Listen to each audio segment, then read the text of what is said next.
You're listening to the Empowering Process podcast with your host, Gail Kraft.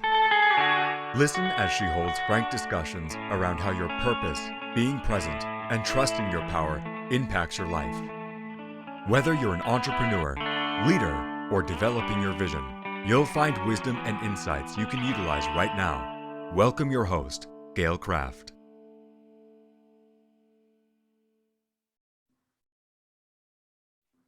Hello, everybody. This is Gail Kraft from the Empowering Process podcast. And with me today, I have this amazing woman whose name is Courtney Burton. Now, Courtney is also a coach. She's a guide. She's a trainer. She's a vocalist and a wild elder in training. I love that, Courtney. Wild elder in training.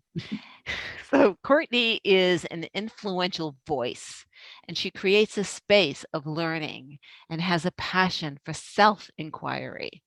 She sparks curiosity in others so they can experience the magic and possibilities of their greatness every day. For Courtney, being practical and heart-based are essential in all areas of life. The life lessons learned during her over 20 years as a retail and sales executive are at the very heart of her coaching approach. She deepens her work through her own curiosity and lifelong learning approach. Courtney believes creativity is an integral part of who we are naturally. And in fact, she says, by embracing our true self, we can relate to others from a place of compassion. That compassion is the fuel to co-create a joyful, loving, and peaceful world for humanity. So beautiful. Thank you for joining me today, Courtney. Oh, thank you, Gail, for the invitation. I've been looking forward to this since you reached out. I was like, oh, this is going to be so much fun. It's going to be it is so much fun, It is right? fun, yes. Right. And so we thought we would talk today about that space you call it life of the meantime. Life in the meantime, In the meantime, right? or Living living, life. yes, living life in the meantime. I love that. So living life in the meantime, there's this gap between between between Between, that's it. between between and what people feel, what they experience, what they believe. um, it may propel them or it may hold them back. So tell me a little bit about what you think about when you think of living life in the meantime, living life in limbo. What I think about it is, first of all, I'm going to circle back a little bit to transitions, because a lot of times this meantime experience is expressed when we are in some type of transition. And we transition every day throughout the day. It's not always the big transitions like, oh, I'm going to move across country. It's also the little things like I'm moving from this part of my day to the next part of my day. And in the middle of from here to there, there's that meantime experience. Some people call it the messy middle. Some people call it life in limbo. I call it living in the meantime. And it's that experience where you know where you're leaving from, but you haven't gotten to where you think you're going.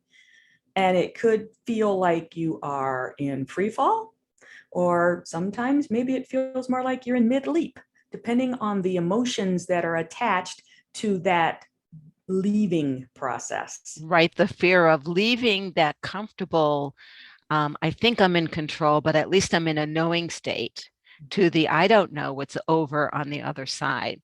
That's the fear of change that people have.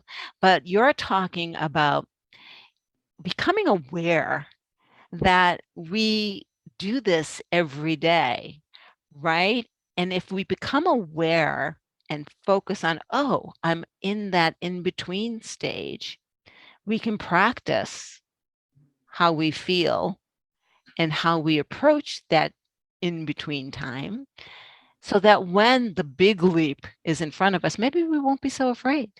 Well, and I love the choice of words there, Gail. And I'm kind of a word nerd. I'm not kind of, I am a word nerd. That we can practice Right. that. And it's part of noticing and naming. Until you notice, oh, that's what's going on.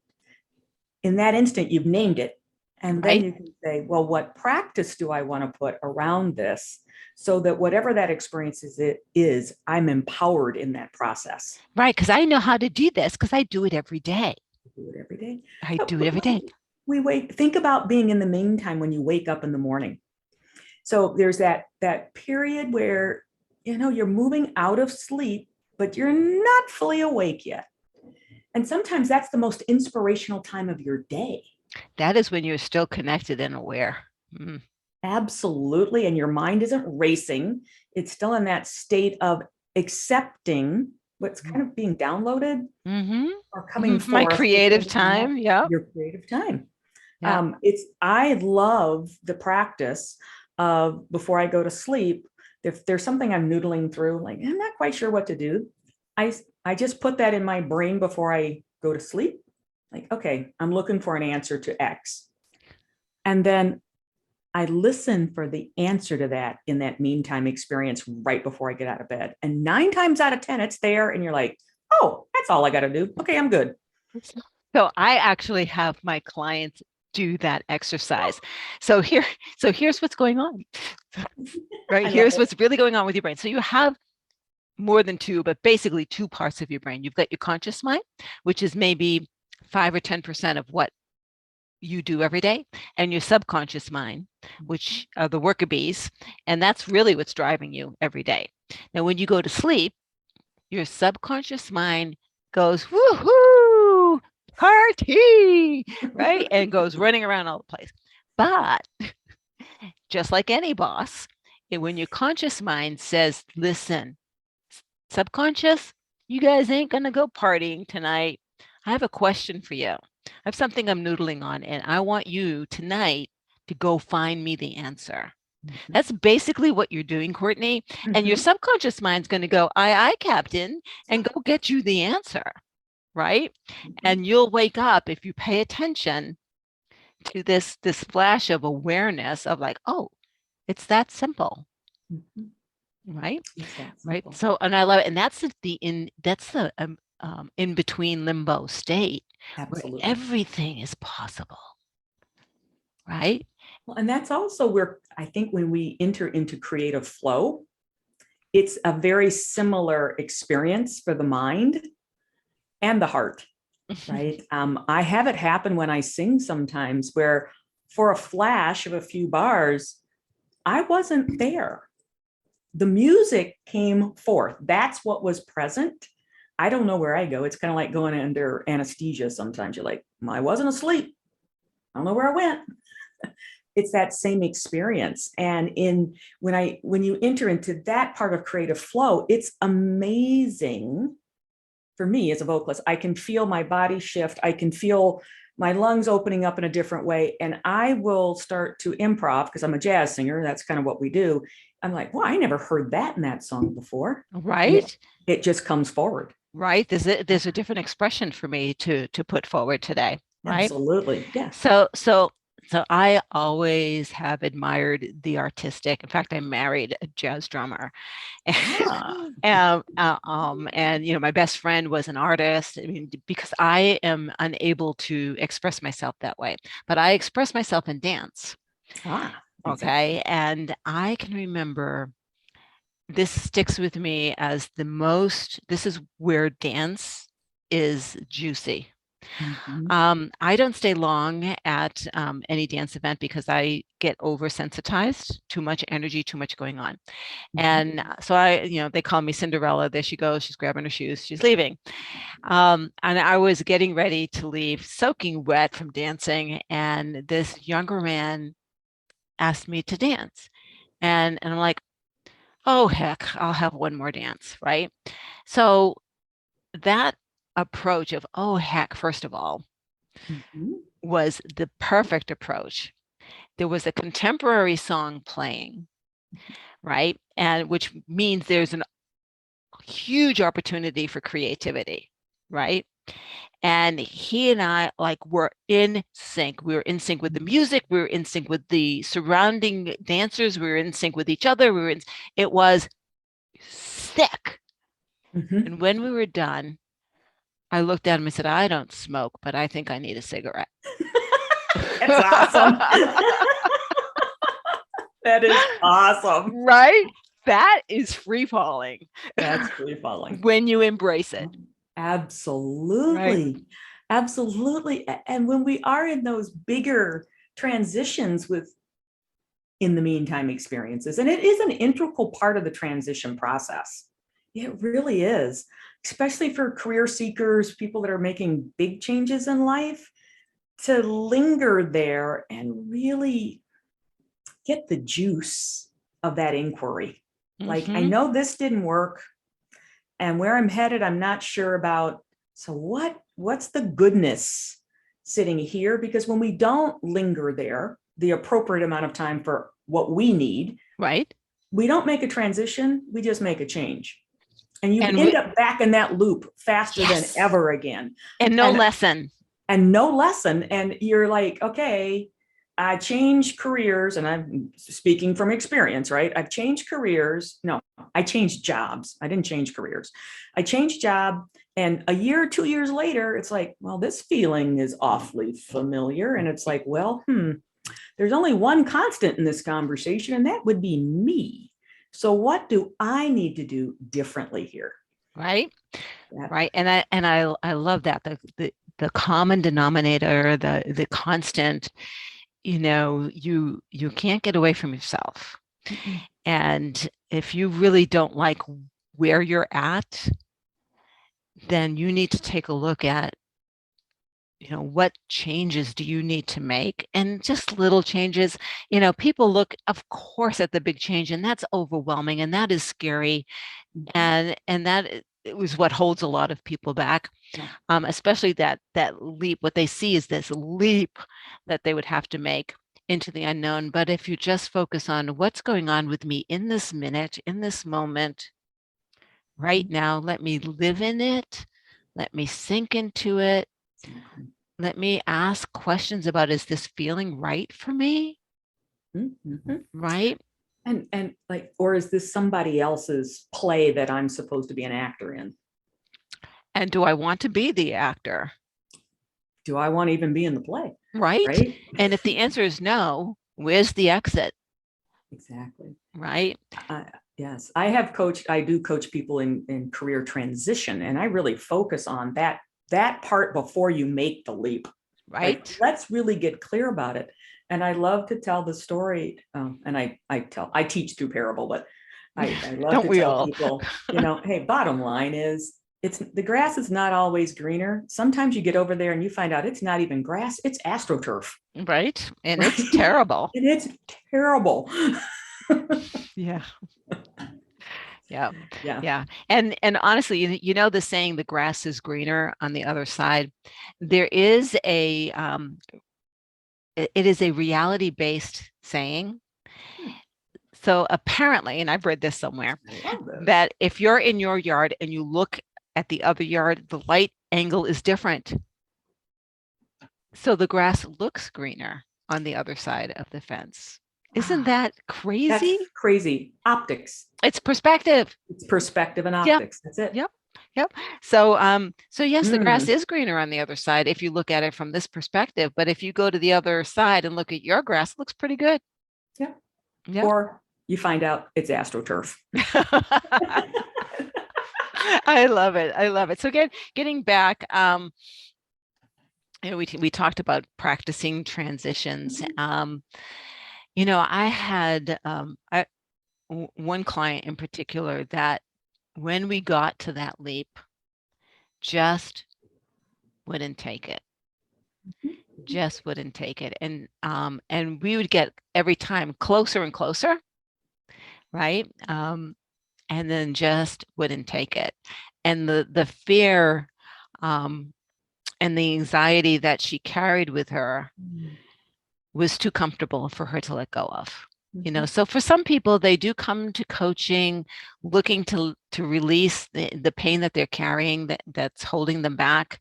And yet they're still not ready to get out of that comfort. Like I said earlier, I know this place. Yeah. Yeah. Even Especially though when I'm you've not been there. happy. Yeah. Hmm? Especially when you've been there for years. Oh, It yes. has become the waters you swim in. Right. Right. Right. And this really, as a coach, I let her go. I said, I can only bring you here. Mhm. When you're ready, then we can reconnect. But, as much as you want to, you're not ready to. And, even with all of the NLP training that I have, and I can bring her up to a certain level of understanding, still, if in your gut, you're not ready. And that's so heartbreaking, so heartbreaking. It's tough, but those are the big leaps in life come when at a deep inner level that there's a shift in identity. Like all of a sudden you see the possibility that the way you have been perceiving yourself in the world can change.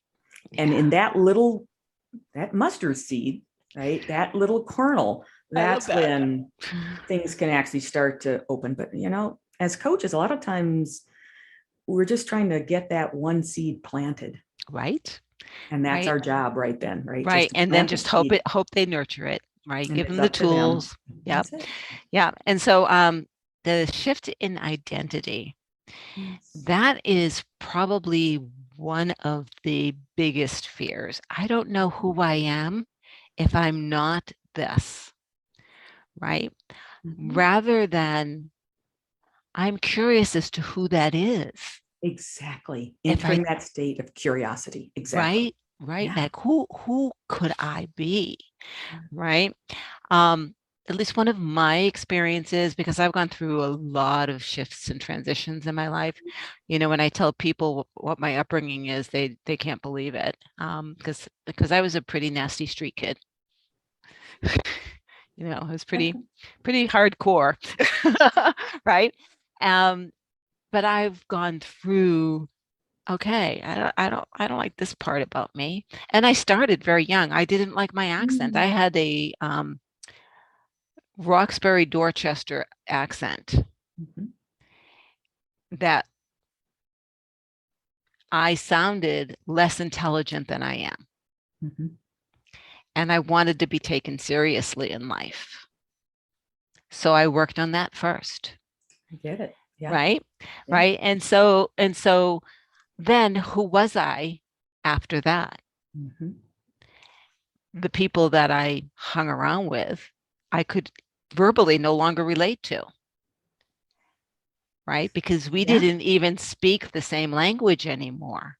Mhm. Mhm. Right. That I think was my first, part of not wanting to take that leap is not wanting to let go of even the relationships that I might lose.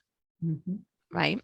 Um, and when you're free falling, in my experience, and I'm just talking, guys, may not be yours, Exactly.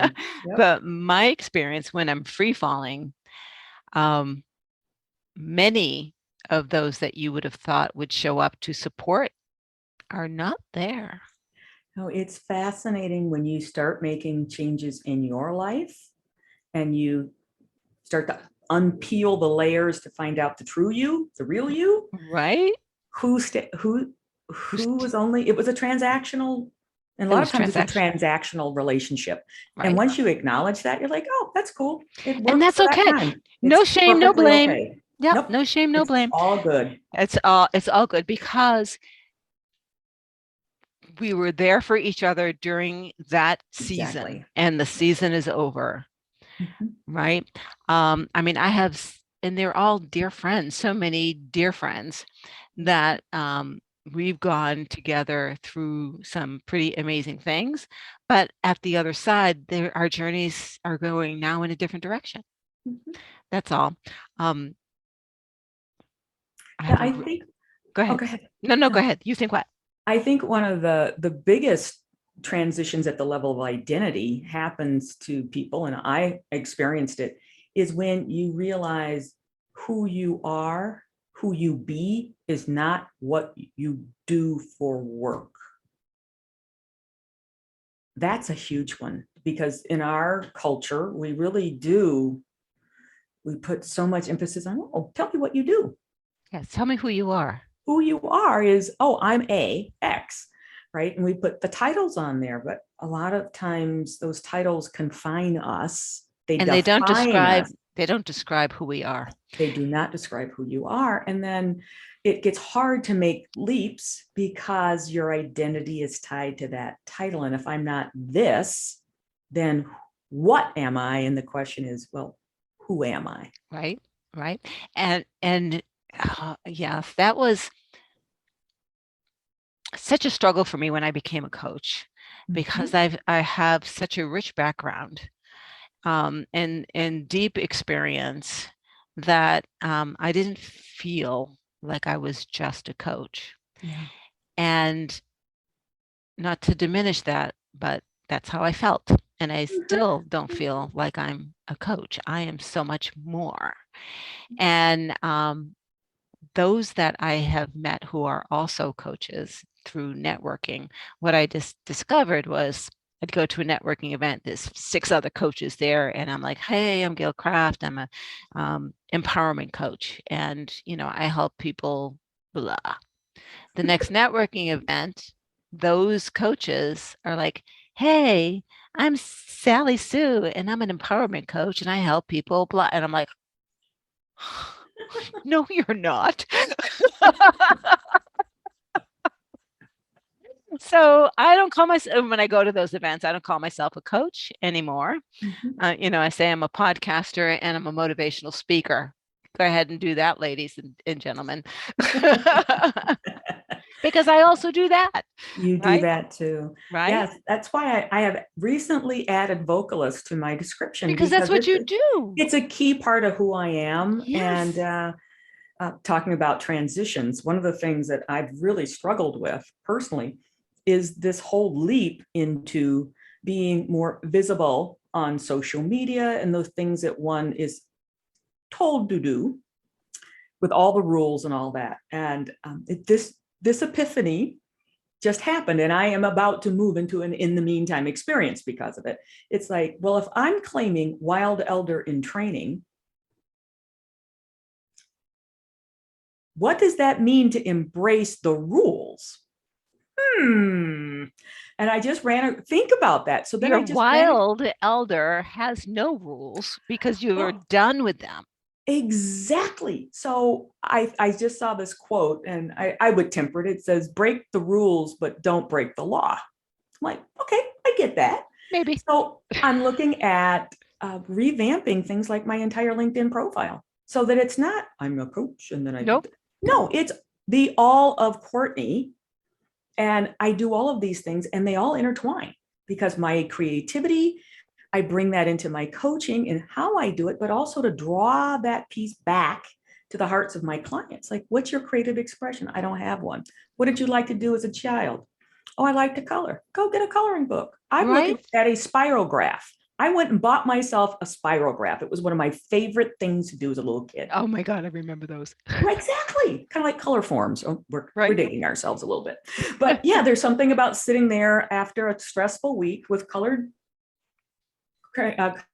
pencils and just letting this circular motion take over. Right. And what's really interesting is when you're brave enough to explore yourself and brave enough to own your actions and be accountable for your results. When you're brave enough to stop blaming and stop shaming others, taking that leap, you're taking you with it, and you know who you are. You never leave you behind once you've discovered who you are. That's right. Yeah. And that makes going through the meantime experiences that much easier. Right. Because you have your set of guidelines. I'm not going to call them rules.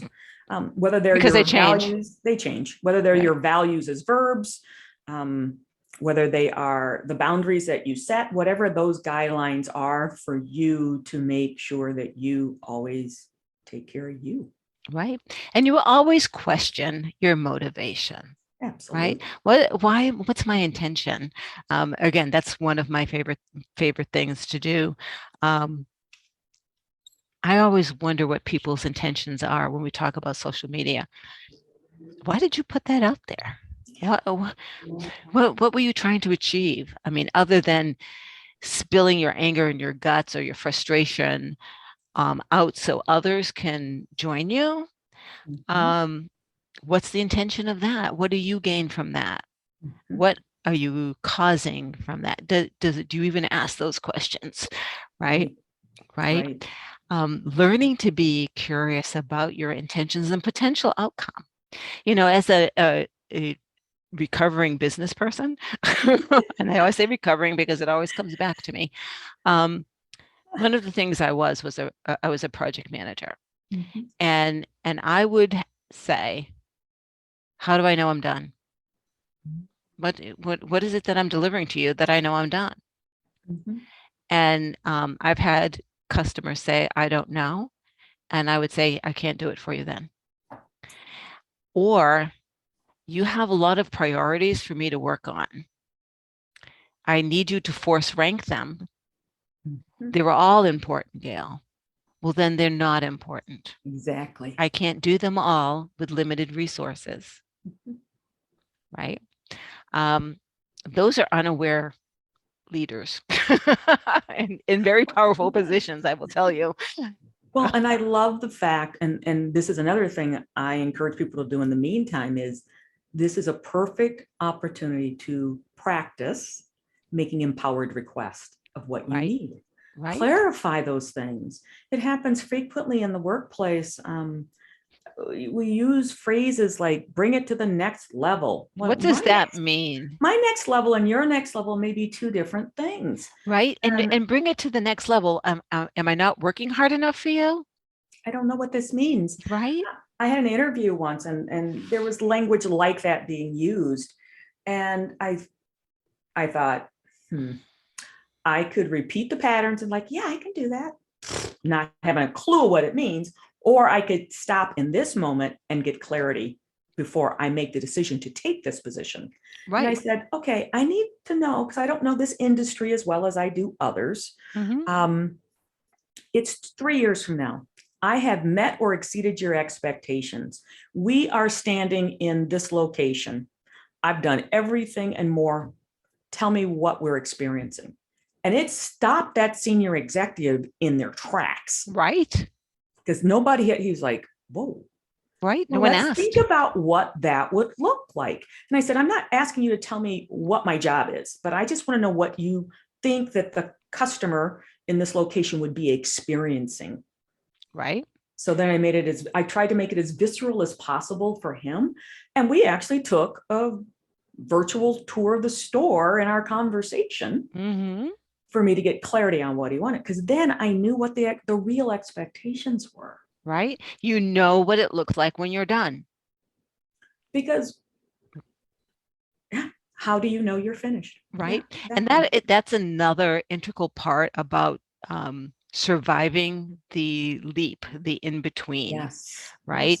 Yes. Because if you know what you think it's supposed to look like, because it's don't be disappointed if it doesn't.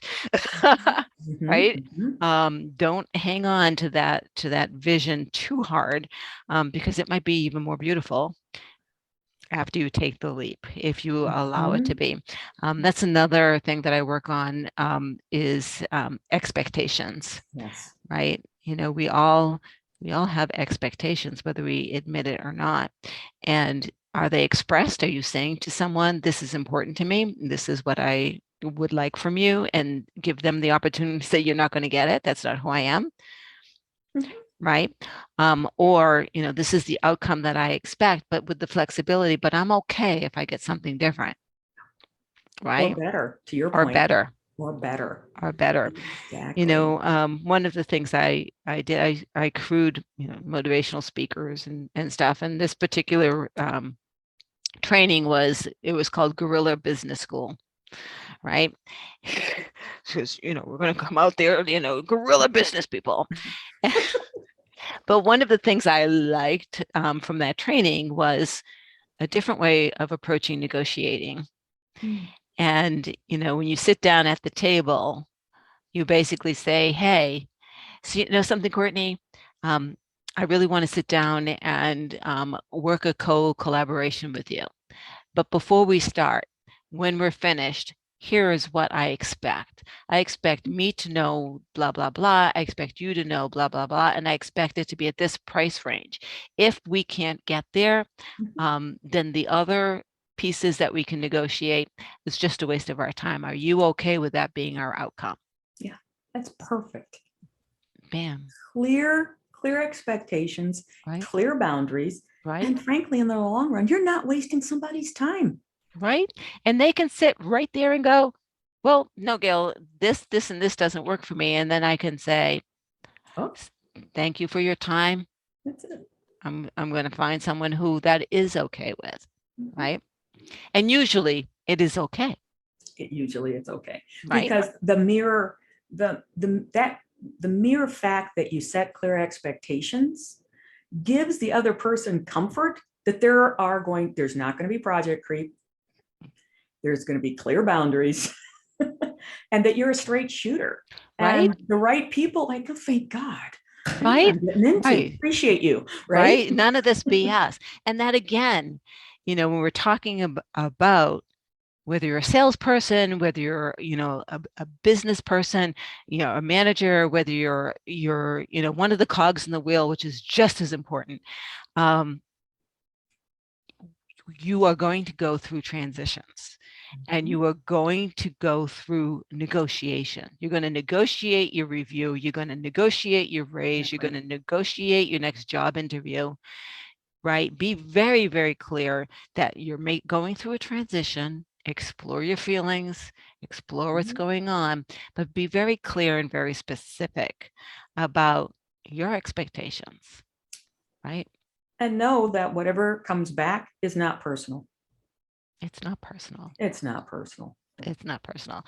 But also know, so here's what happened with me, my last corporate job.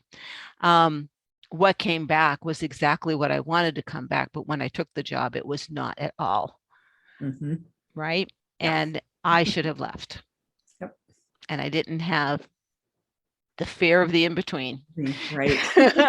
You had an AstroTurf moment. Right. I had an AstroTurf moment. Right. But it was my fault for not leaving. Right. Exactly. No blame on that company. They're still doing quite well. Right. This wasn't a good fit. Not a good fit.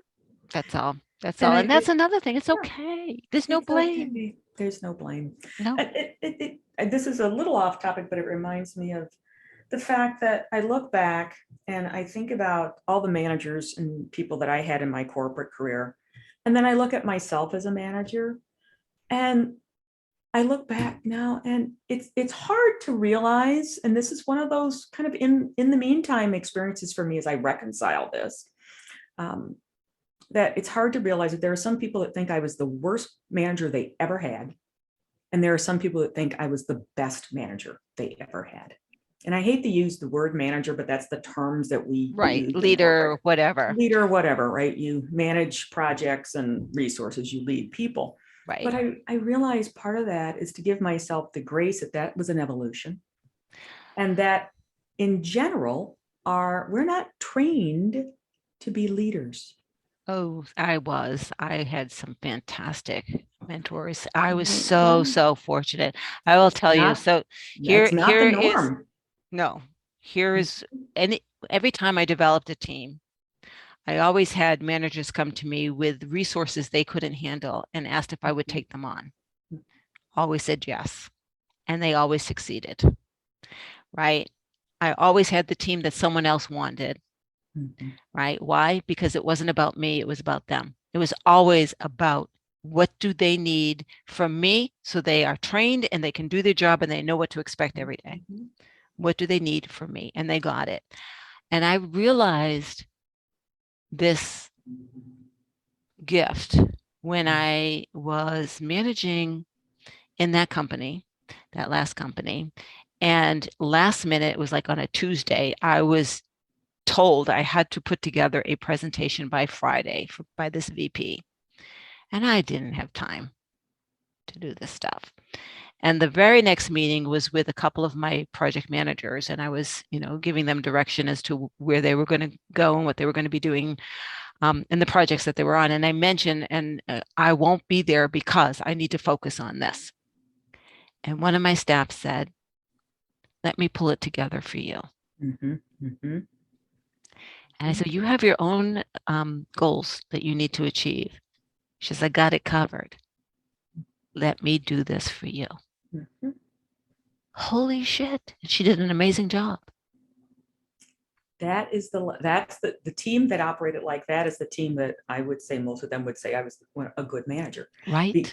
Good leader, because I'd finally gotten through all of my lessons in that process, all those transitions to say, this is who I'm going to stand for as leader versus some of the examples that I had, because I realize now they were on the same trajectory. Right. Where there's an evolution process. So I know that's a little off topic, but it's about transition. It's about transitions. And it's about honoring yourself, right? And getting your own ego out of the way. I mean, that's one of the things that I say, people say, well, what do you do as a coach? I leave my ego at the door. Yep. And don't judge whatever's going on, because that's not my life, that's theirs. And my job as a coach is to help them be the best, whatever it is that they want to be. That's it. Yep. What do they need to hear? Not what's my agenda. It has nothing to do with my agenda as a coach. None. Absolutely none whatsoever. So, Courtney, we could go on forever. Go on forever. Oh, yeah, my God. Awesome. Oh my God. We're going to do this again. We're going to do some more. I think so. So thank you very much. So tell people how they can get in touch with you if they want to know more. Well, if you want to watch the evolution of my LinkedIn page over the next few months, LinkedIn, Courtney Burton. I also have Courtney Burton Music and Courtney Burton Coaching, and I have websites that say the same, so I keep it very simple. And I'm also on social media under Courtney Burton or Courtney Burton Music. Fantastic. And I'll have this information in the notes underneath. And so, everybody, this is Gail Craft from the Empowering Process podcast. And if you liked this, please let us know. If something came up for you because of this conversation, comment on it. Maybe we'll get together and go a little bit deeper for you. Or if you know someone who could benefit from this, absolutely share it out. We're here to serve, and we absolutely want to. Thank you so much, Courtney. Everybody, have a great day. Bye-bye. Thank you, Gail.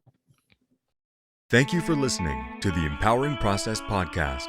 Be sure to visit Gail at gailcraft.com to learn more about how she serves thought leaders, entrepreneurs, and goal seekers. And remember, if you like this broadcast, be sure to share and subscribe so you don't miss an episode.